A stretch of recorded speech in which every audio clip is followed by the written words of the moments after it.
The race for the Republican presidential nomination has a long way to go, but the top two candidates are already trying to make it a one-on-one contest. Former President Donald Trump and Florida Governor Ron DeSantis are telling voters the other contender is the wrong choice. Ed O'Keefe is in Des Moines, Iowa. Ed, good morning. Vlad, happy Friday to you. You're right. The Trump and DeSantis campaigns sure are trying to set the two frontrunners apart from the rest of the pack.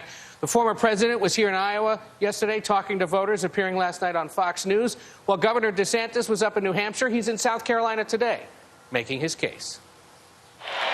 One-time friends, now bitter opponents. Ron, as I call him, Ron DeSanctimonious for a reason. Former President Donald Trump continues to lead the GOP field, and he's doing what he can to keep Florida Governor Ron DeSantis from catching him. This week, DeSantis has launched his bid by vowing to completely remake Washington over the course of 2 consecutive terms, while Trump would be limited to 1.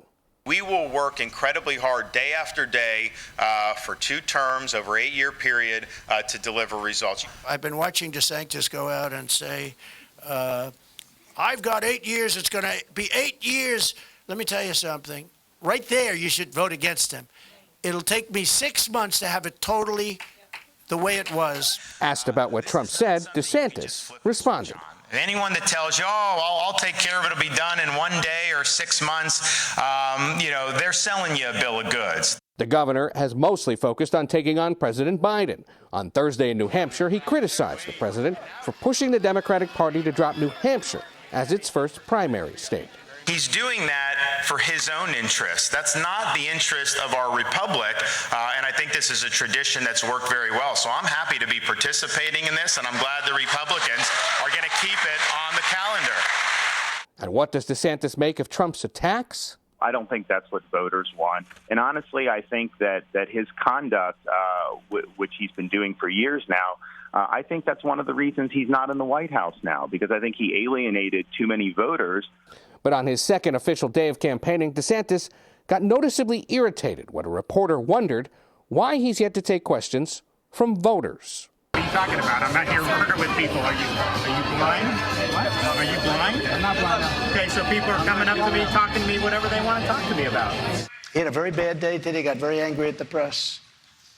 You're not allowed to get angry at the press. As for President Biden, at age 80, his age continues to be a concern for voters. And this scene didn't help. He was shaking hands on stage at the Air Force commencement address Thursday when he tripped on a sandbag. He was quickly helped to his feet by Air Force personnel and the Secret Service. The White House later clarified he tripped over the sandbag. He wasn't injured. And the president himself joked about it when he got home to the White House, saying he got, quote, sandbagged.